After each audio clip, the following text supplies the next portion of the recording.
My name's Verity Birt. I'm an artist and we're at my studio in Black Tower Projects in Sydenham in South East London. I've always been really interested in excavating untold stories or unmarked histories, and I think that comes from being, as a woman, excluded from history because it's been written by men for men. And I think women's history has traditionally been oral, and I think that's probably why I'm drawn to performance and sound, because it feels much more akin to my way of communicating.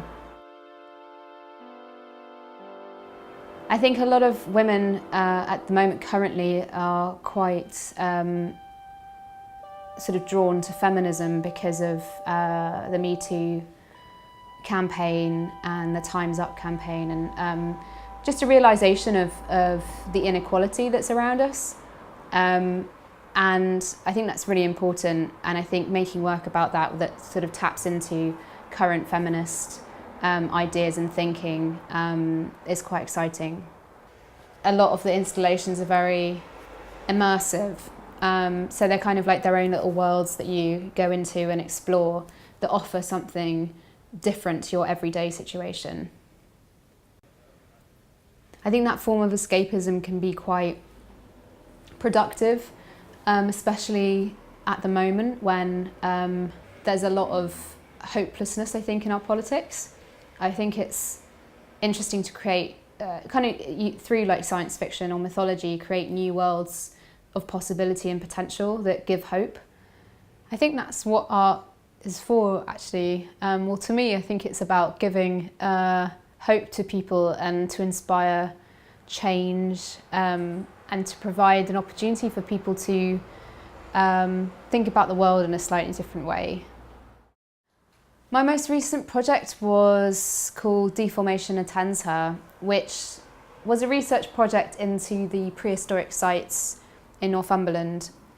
And I spent 2.5 months on a residency up there and worked with a local women's community choir to experiment essentially with what these sites might transfer if addressed with more intuitive and playful, maybe collective actions, rather than something coming in purely scientific and academic.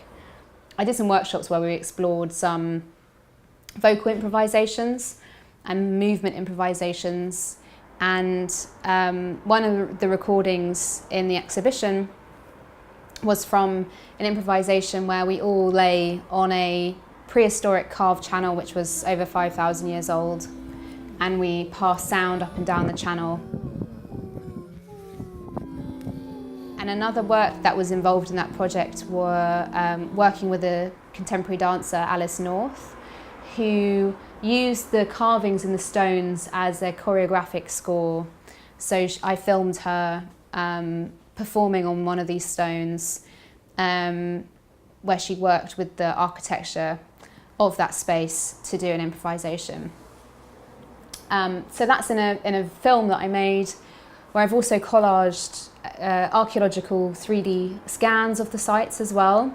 And I'm quite interested in the difference between how you physically encounter a prehistoric site and how archaeologists are now using digital technology to look and study at those sites as well.